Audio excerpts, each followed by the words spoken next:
Hello, welcome to my English channel, The Unforced English 721. Today's video is a poem.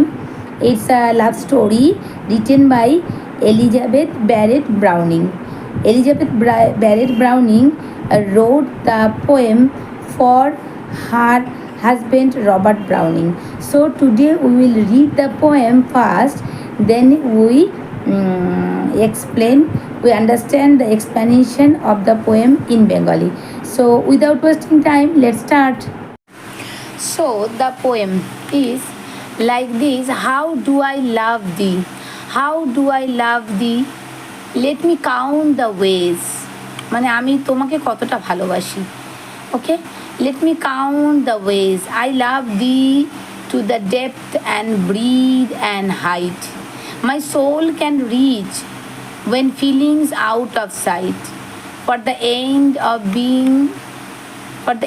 being an ideal grace. I love thee to the level of every day's most quiet need by some and candlelight. I love thee freely as men strive for right. I love thee purely as they turn from praise. I love with a passion put to use in my old griefs and with my childhood faith. I love thee with a love I seem to lose. With my lost saints, I love thee with the breath, smiles, tears of all my life, and if God choose, I shall but love thee better after death. A nice poem, okay? So, how do I love thee? Written by Elizabeth Barrett Browning. Elizabeth Barrett ব্রাউনিংয়ের লেখা এটা একটা সুন্দর ভালোবাসার কবিতা, একটা প্রেমের কবিতা, যেখানে কবি মানে মহিলা কবি তার স্বামী রবার্ট ব্রাউনিংয়ের জন্য ভালোবাসা প্রকাশ করেছেন। এখানে কবিতার ভালোবাসার সমস্ত উপায় তিনি বর্ণনা করেছেন।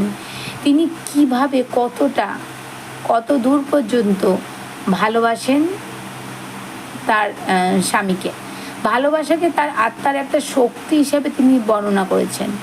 তার ভালোবাসা বহুমুখী, কেননা এটা জীবনের অনেক কিছুর সাথে মিশে রয়েছে। তার ভালোবাসা এতটাই শক্তিশালী, তিনি এটাকে অনেকভাবে মেপেছেন। এরপরে তিনি একটা শান্ত ভালোবাসার ছবি তুলে ধরেছেন তার কবিতায়। তার দৈনন্দিন জীবনকে টিকিয়ে রাখে ভালোবাসা, ঠিক যেমন সূর্যের আলো তার দিনগুলোকে আলোকিত করে রাখে, ঠিক তেমনিভাবে। আর কবি আরও লিখেছেন যে তারপর তিনি তার ভালোবাসাকে সমগ্র মানব জাতির অভিজ্ঞতার সাথেও তুলনা করেছেন। তার ভালোবাসা মুক্ত, বিশুদ্ধ এবং নম্র। এভাবে তিনি তার ভালোবাসাকে এই কবিতায় চিত্রিত করেছেন। ঠিক যেমন ভদ্রলোকেরা পুরস্কার বা প্রশংসা প্রত্যাশা ছাড়াই পৃথিবীতে ভালো করার চেষ্টা করে, কবি বলেছেন তিনিও তার স্বামীকে সেভাবে ভালোবাসেন, কোনো রকম প্রত্যাশা, কোনো রকম পুরস্কারের আশা ছাড়াই। তিনি তার ভালোবাসাকে তুলনা করেছেন তার শৈশবের আবেগের সাথে, যার মাধ্যমে তিনি তার অতীতের দুঃখ দুর্দশাকেও ভুলে থাকেন। তিনি বলেছেন তার শ্বাস প্রশ্বাস, আনন্দ, হাসি সব কিছুই তার স্বামীর জন্য ভালোবাসার স্বরূপ। কবি আরও বলেন, কবিতাটি শেষ করেছেন এই কথা বলে যে ঈশ্বর যদি তাকে অনুমতি দেন তাহলে তিনি মৃত্যুর পরেও তার স্বামীকে আরও বেশি করে ভালোবাসবেন। Okay, so that is the poem. Elizabeth Barrett Browning was an English poet of Romantic era, okay, who was born on 1808. Elizabeth Barrett Browning English poet একজন, তিনি জন্মেছিলেন 1806 সালে ইংল্যান্ডে। তো তার কবিতার থিমটা আমরা বুঝতে পেরেছি, এখানে ভালোবাসা, সততা, একটা সম্পর্ক এখানে তিনি বর্ণনা করেছেন। এটা একটা ভালোবাসার কবিতা এবং তিনি তার স্বামী রবার্ট ব্রাউনিংয়ের উদ্দেশ্যে এর লেখা একটা কবিতা। তিনি তার হাজব্যান্ডকে লিখেছেন এবং হাজব্যান্ডকে বলতে চেয়েছেন, অথবা কবিতায় তিনি বলতে চেয়েছেন যে তিনি তাকে ভালোবাসেন বিভিন্ন কারণে, এবং সেই ভালোবাসার কারণগুলো তিনি ডেসক্রাইব করেছেন এখানে। এবং কনক্লুশনে তিনি এটাও বলেছেন যে তিনি মৃত্যুর পরেও তিনি তার হাজব্যান্ডকে ভালোবেসে যেতে চান। Okay, how do I love thee, let me count the ways I love thee to the depth and breathe and height my soul can reach when feeling out of sight for the end of being an ideal grace I love thee to the level of every day's most quiet need by sun and candlelight। এখানে কবিতায় কবি শুরু করেছেন একটা topic দিয়ে। সেই টপিকটা হচ্ছে হাউ ডু আই লাভ দি, আমি তোমাকে কতটা ভালোবাসি। তিনি প্রমিস করেছেন তিনি এখানে সব লিস্টগুলো লিখবেন যেগুলোর কারণে তিনি তার হাজব্যান্ডকে তিনি ভালোবাসেন। তিনি আরও ঘোষণা করেছেন তার পার্টনারকে যে তিনি ভালোবাসেন তাকে তার সমস্ত হৃদয় দিয়ে, তার সমস্ত হৃদয়ের গভীরতা দিয়ে এবং সমস্ত হৃদয়ের উচ্চতা দিয়ে। এবং তিনি আরও বলেছেন তার ভালোবাসা অতল গভীর পর্যন্ত এবং তার পরিমাপ করা অসম্ভব, তার কোনো দিক বিদিক কোনো কুল কিনারা কিছুই নেই। তিনি এই লাইনগুলোর মাধ্যমে তিনি বোঝাতে চেয়েছেন তার ভালোবাসা লিমিটলেস এবং তিনি তার হাজব্যান্ডকে ভালোবাসেন এতটাই যে কোনো সিচুয়েশনে তিনি তার হাজব্যান্ডকে ভালোবাসতে পারবেন, যে কোনো অবস্থাতে তার ভালোবাসা কোনোভাবেই কম হবে না এবং তার নিজের জীবনের জন্য তার হাজব্যান্ডের প্রতি তার ভালোবাসা খুবই দরকারি।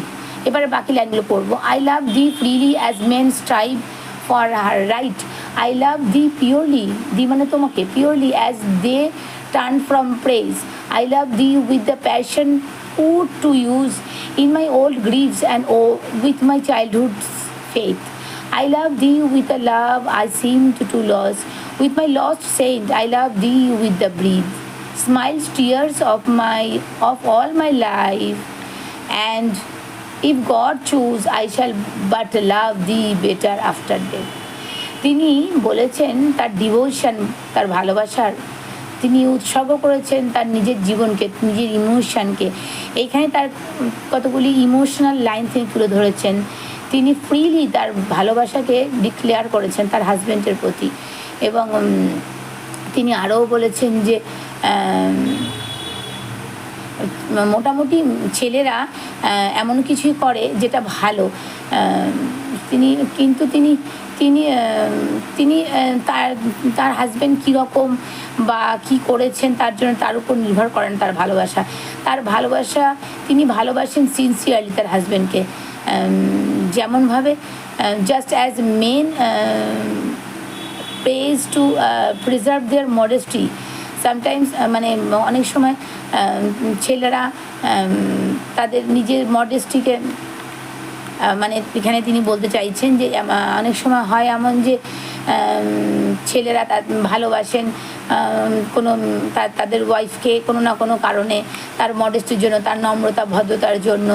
ঠিক সেরকম তিনি মানে এখানে যে কবি তিনি বলতে চাইছেন যে স্পিকার, যে আমাদের কবিতা যে স্পিকার, তিনি প্রশংসা করেছেন তার হাজব্যান্ডকে এবং তিনি বলেছেন যে তার ভালোবাসা এই রকম কোনো কারণের উপর নির্ভর করে না।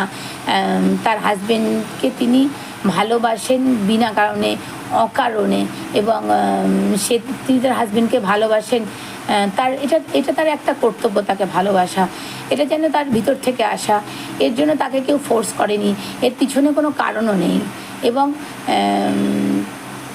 মানে তিনি বলতে চাইছেন যে তার যে পুরনো দুঃখগুলো আছে এবং সেটা তিনি অবশ্যই তিনি একমাত্র যেই লাইফটাকে, সেই পুরনো দিনের জীবনটা যেটা তার কিছু কষ্টে কেটেছে সেগুলো সব তিনি ভুলে যেতে পারেন যখন তিনি মাথায় আনেন বা যখন তিনি মনে করেন যে তিনি তার হাজব্যান্ডকে কতটা ভালোবাসেন এবং তার হাজব্যান্ডকে ভালোবাসতে গিয়ে তিনি তার পুরনো দিনের দুঃখ, দুর্দশার, কষ্টের দিনগুলো সব ভুলে যেতে পারেন। এবং তিনি তার স্পাউসকে মানে তার হাজব্যান্ডকে তার ভালোবাসা নিবেদন করেছেন সেই একই ইন্টেন্সিটি দিয়ে। এবং তিনি বলতে চাইছেন যে তিনি তাকে ছেড়ে কোনো দিনও থাকবেন না এবং থাকতে পারবেনও না। এবং তার ভালোবাসা ঠিক বাচ্চাদের মতো, বাচ্চাদের যেমন বিশ্বাস কোনো কিছুর উপরে, এবং বাচ্চারা যেমন বড়োদেরকে বিশ্বাস করে, তাদের বাবা মাকে বিশ্বাস করে অকারণে না বুঝে, ঠিক এখানে এই কবিতার ন্যারেটারও স্পিকারও বলতে চাইছেন তিনিও তার হাজব্যান্ডকে ভালোবাসেন ঠিক সেই বাচ্চাদের ভালোবাসার মতো, যাদের বাচ্চাদের ভালোবাসার মধ্যে কোনো রকম ইম্পিউরিটিস নেই, কোনো রকম কারণ নেই, কোনো রকম স্বার্থ নেই। ঠিক সেভাবে তিনি তার হাজব্যান্ডকে তিনি একটা বাচ্চার মতো, বাচ্চা যেমন তার প্রিয়জনকে ভালোবাসে, তার ভালোবাসা ঠিক বাচ্চাদের মতো। এবং শুধু ভালোবাসা নয়, তার বিশ্বাসও জেনুইন। তিনি তার হাজব্যান্ডকে ভালোবাসেন এবং বিশ্বাস করেন, এবং সেটা জেনুইন বিশ্বাস, তার মধ্যে কোনো রকম খাত নেই। এবং তিনি বলেন হাজব্যান্ডকে এইভাবেই বাচ্চাদের মতনই ভালোবেসে যাবেন সারা জীবন, যতদিন তিনি বাঁচবেন। এবং তিনি যদি মৃত্যুর পরও যদি ভগবান তাকে সুযোগ দেন, যদি পারমিশন দেন, তাহলে তিনি তখনও তার হাজব্যান্ডকে তিনি ভালোবাসবেন। Okay, so that is the real meaning of the poem, that how do I love thee. Okay, that is the real meaning. So that's all, student, that's all. And this is the finishing of my video. I hope you understand the explanation of the poem.